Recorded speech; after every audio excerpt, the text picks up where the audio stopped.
वाह भाई वाह।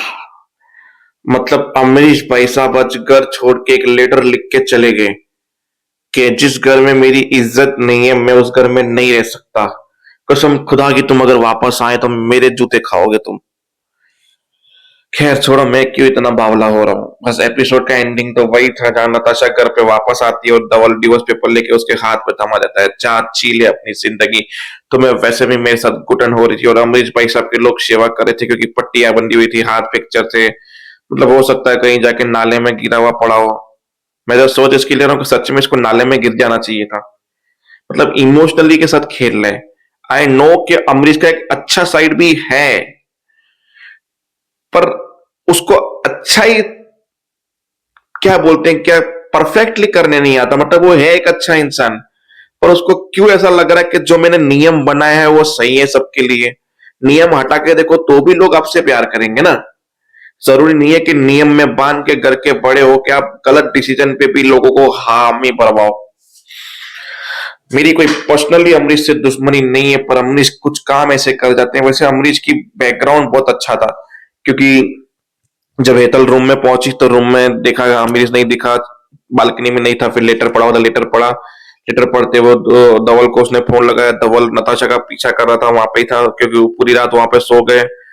फिर वो एक कौन सी काकी थी सुमन के पड़ोस वाली, कांता काकी, उसने देख लिया, जाके सुमन को बताया कि तुम्हारी बेटी तो वहां पे सो रही है, इतना लगाओ। वैसे भेदभाव तो होना चाहिए था, पता नहीं क्या ऐसा बोला कुछ। फिर वहां पे सुमन ने बोला मेरी बेटी वहां पे, मतलब मेरी पोती वहां पे क्या करी। वो लोग, उन्होंने एक लारी लगाई, लारी पे पंडेश्वर का सामान जमाया, बोर्ड लगाया और दुकान चालू कर दी, दुकान बंद नहीं रखी। फिर चीकू वो दामा देखने गए तो वहां इतने में नताशा को होश आ गया, तो उठी, बोला मैंने बाजार चालू की, दामा देख लेगी, मेरे को यहाँ से निकलने दो। वो निकली और धवल उसके पीछे पीछे निकला क्योंकि दोनों वहीं पे सो गए थे। और फिर नताशा का पीछा करती रही धवल, और रास्ते में देख लिया और कि नताशा ने कि तुम मेरा पीछा करे हो। बोला झगड़ा गुस्सा अपनी जगह पे, केयरिंग अपनी जगह पे। बोला तुम केयर करते हुए अच्छे नहीं लगते, प्लीज गो, यहाँ से निकल जाओ तुम। फिर वो वापस से आगे बढ़ी और इतने में फोन आया उसकी भाभी का कि तुम्हारे मूड्स घर छोड़ के भाग गए, जल्दी घर पे आओ। फिर वो नीचे आई, माँ सबको बुलाया, चिट्ठी पढ़वाई, ऐसा वैसा, पूरी तरह से टूट गई।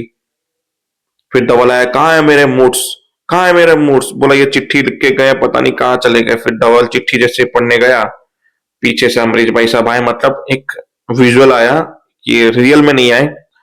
और वो चिट्ठी की कहानी अमरीश भाई साहब ने पूरी अपनी जुबानी सुनाई कि मैंने बाप के जाने के बाद बचपन में ही बचपना खो दिया। बाप के जाने के बाद जिम्मेदारियों का बोझ अपने सर पे ले लिए। कविता के रूप में इतना बड़ा मस्त कुछ बोला, जहाँ पीऊं आपको लगेगा कि अमरीश भाई साहब के दिल में कुछ है सबके लिए। मतलब बहुत प्यारा इंसान है, मैं मानता हूँ प्यारा इंसान है। आई नो एक उसका अच्छा साइड है, पर अच्छे साइड को प्रेजेंट करना भी कुछ अलग तरीके से होता है, ताकि बाकी के घर वाले खुश रहे। ऐसा नहीं कि आप की राय मानने के चक्कर में, आपको खुश करने के चक्कर में किसी और की बलि चढ़े और किसी और की खुशियों की बलि चढ़े। तो बस वो इमोशनल सीन में सारे घर वाले रो रहे थे क्योंकि अमरीश खुद की जबानी सुना रहा था, पढ़ दौड़ रहा था, पर जबान अमरीश भाई की थी। तो बस वहां पे वो इमोशनल सीन चलता रहा और वहीं पे कहानी खत्म हो गई कि मैं अब इस घर में नहीं रह सकता।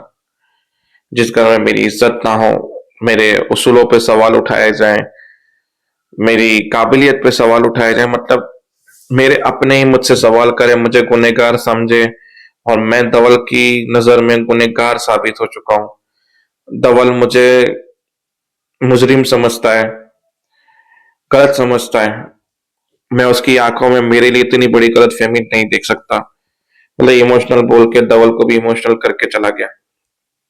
अब देखते हैं कि अमरीश भाई सब किस नाले में से मिलेंगे और वो एक्टिंग होगी या फिर रियलिटी होगी धवल को इमोशनल करने के लिए। आई डोंट नो क्या होगा, आने वाला एपिसोड ही बताएगा। तो देखने के लिए देखते रहिए बनिया स्टोर। तब तक के लिए जय हिंद।